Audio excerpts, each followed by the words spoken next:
So I have just recently released an EP which came out on the Friday, so the 28th of June, and I thought I'd do something a little bit different today and actually talk about my EP.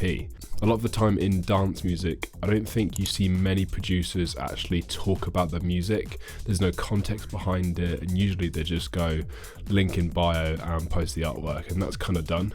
So I wanted to actually tell this story behind the whole EP, how it came about, the kind of inspirations, etc., and give a bit of context in how it came from the start to actually being released the other weekend.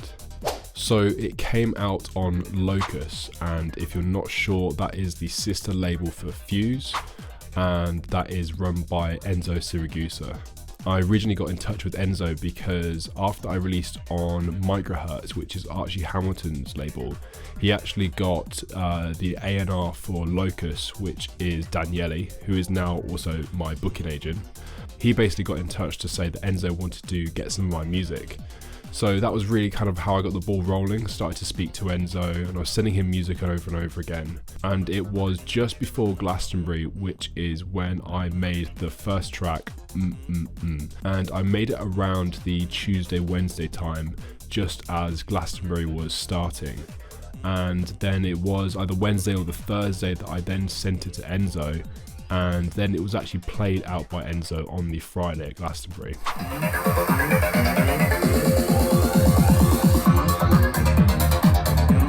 Richie Ahmed had played one of my tracks the year before, and it was really cool to hear some of my own music again at Glastonbury.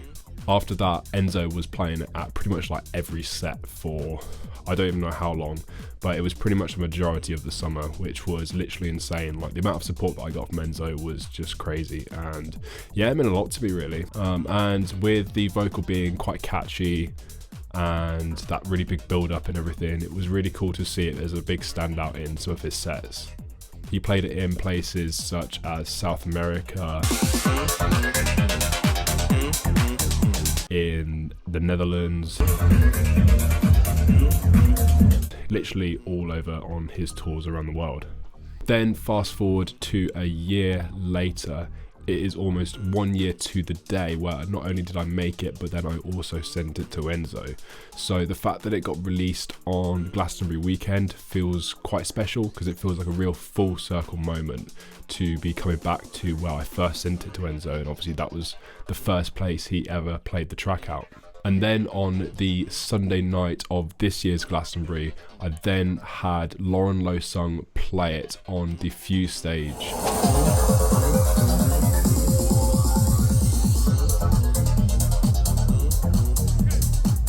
That was pretty special. I suddenly got a load of messages, and a few people sent me the video of Lauren playing that. So big up to Lauren as well for playing that again, because that's literally the third year I've had my music played at Glastonbury, which is just insane. So the next track on the EP, which is Changes. First of all, the name, when I made it, actually just came from the project name, because I often try to think of a name on the spot when I'm making these tracks, and sometimes when there's no vocal in there as well, you're not really sure what to call something. So literally the first thing I had in my head was Changes by David Bowie, because I literally called the project file Changes. It's a bit dumb, but eventually the name just stuck. I made that one just near the end of 2023. It was off the back of when I went to Amsterdam for ADE, and that was actually where I first met Enzo. He invited me down to Fuse, and then I was backstage for that. It was really cool because we had a long chat actually about my direction as an artist, and one of the things he said to me was that he wanted me to push myself as an artist, both with my sounds and my bass line selections and my drums, etc.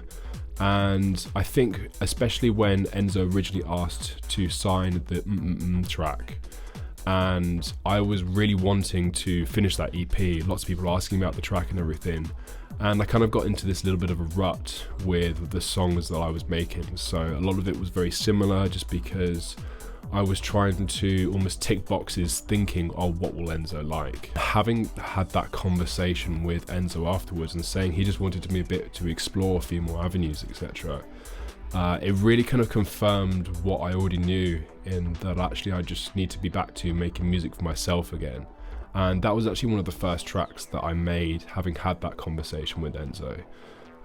So I was experimenting with new synths, new bass lines, and yeah, it just became a real club orientated track. And I actually went to see Enzo at Mint Warehouse in Leeds, and that was the first time I seen him play it out, and it got an insane reaction, like absolute limbs everywhere. The CO2 cannons went off.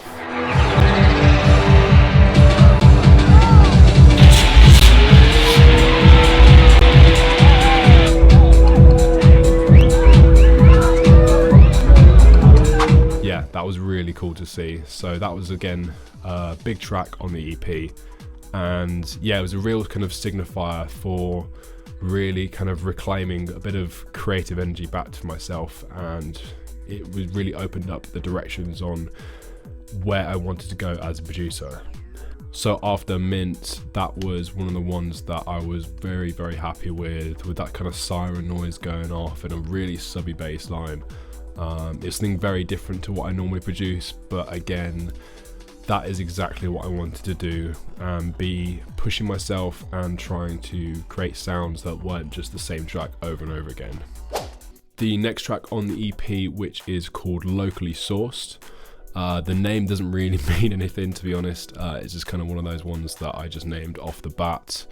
But this is again another one of those ones where I was just experimenting with sounds, no intentions behind it, purely just trying out synths and seeing what I got with the track. This was made with a lot of Native Instruments stuff, so I just recently invested around that time in a lot of the Native Instruments plugins, so that was really a big foundation in creating this sound, with the kind of deep stabby chords with that, and as well the kind of wonky pluck noises you've got in for the second drop. This was actually a track that I used for the Syntho workshop at the very start of the year. So this was the very first track I made this year in 2024. And I then took it a few days later to the Syntho workshop, where we did basically a live talk with me, Josh Baker, Kurt, who runs Hide and Seek and is Josh's manager, as well as Brandon, who is another one of the Syntho tutors. Down. And then to then have the contrast going into the drop of building things back up, because that's really the easiest. And basically I took the track, did a little bit of a breakdown, and I showed how I arranged it. And again, it's really cool to have one of these tracks that has a little bit of a story behind it in terms of what I did with it, and it wasn't just necessarily a track that I started and finished and then that was it. Sundisk then is the fourth track on the EP, and the name comes from the fact that I saw a SanDisk USB just on my desk, and I'm not really sure what my thinking behind was, other than just changing it from SanDisk to Sundisk. You know, sometimes I really just think, let's just name something super random. Again, there's no vocals in it, so I was pretty free to call it whatever I wanted. Again, this is kind of something that I was being a little bit more free, and I'm not often someone who makes a lot of swung tracks. I very much like my straight groove 16th hats, and yeah, it was really cool to be making some of these heavier, more swung tracks. And yeah, this is one that I made just before I went to ADE, and yeah, I sent it to him, and yeah, eventually that was one of the ones that he wanted to take for the EP, which was really cool. Which then went on to the fifth track, and even then it's really cool to have a 5-track EP. It's the first time I've ever done a 5-tracker. I've only ever released 4-track EPs. So yeah, just really cool to have a really big collection of music out, and especially on such a cool label. So the fifth track is Enter the Galaxy, and that actually features vocals from myself as well as my mate George Air. So we actually recorded those vocals years ago, and I think it would have been in either 2019 or maybe 2020 early on. And we were just kind of in my uni flat, and I was basically playing around with the noises. I was using Massive a lot at the time, and yeah, basically we just decided to record some vocals, and that then led to those kind of Enter the Galaxy vocals. We're kind of just being really stupid because we were just whispering them and, you know, just being a bit kind of artsy fartsy. But eventually forgot about the project. it got put to my hard drive, just disappeared for ages, and then randomly I just came across it, and I loved the vocals. I thought they were really cool. I love the fact that I've got me and my mate on there as well, and there was this one little noise which was really cool, I liked, from the original project as well. And basically what I did was I just took all the little bits that I liked that I had in the original project, and then gave it a new bass line, new drums, lots of extra synths, and then I eventually sort of filled it out and turned it into a track with my modern production and really vamped it up. It turned into a really nice kind of deeper track with lots of spacey synths, a little bit of acid, because that's obviously what I love in my tracks. And yeah, it's just really cool to have those vocals on there. Again, it kind of just feels a bit more special because then I feel like I've made that track with one of my mates as well, rather than just using any old sample that you can get on Splice or, you know, just on YouTube. Eventually I then sent it to Enzo, said he really liked it as part of the package that I sent.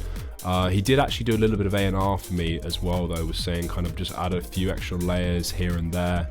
And that was really cool because one is a lot of labels don't do any kind of the A&R side in terms of feedback on the tracks and telling what you might need to tweak or change. And the fact that Enzo did that in the first place kind of showed that one, he cares about me in my development as an artist, but then also that he was interested in the track as well. So then I just kind of added those final little tweaks and got it sent back. And then kind of Enzo was testing things out a little bit, you know, it was like a month or two, and eventually, whilst I was joining in with my booking agency, as I was joining FDTN, I was having a meeting with Daniele and Zach, kind of just talking about the future, etc. And then Enzo messaged Daniele and me pretty much at the same time to say what tracks he wanted, which was really cool. And then Daniele took a picture of me on our Zoom call and sent it to Enzo, which was funny. So yeah, kind of really perfect timing. And again, yeah, it just feels really special to have it onto Locus. Such a big label to me because of the quality of music on there. You've got heads like Chris Stussy, Coulter, Josh Baker. You've got so many great EPs, and it's really cool to be joining that. So yeah, this one is really a special EP to me, especially because I pushed myself as an artist. I got that feedback and inspiration from Enzo, and I definitely worked hard and pushed myself to be trying to achieve and get this one signed and eventually released. Please let us know if you find these sort of things interesting. Most of my music actually does have a bit of a story on where I got the name from, kind of where I got the samples, etc., or even kind of the intentions behind the track. So I will probably do a few more of these with my releases as things goes along. Hopefully you guys enjoyed the video, and yeah, I'll see you on the next one.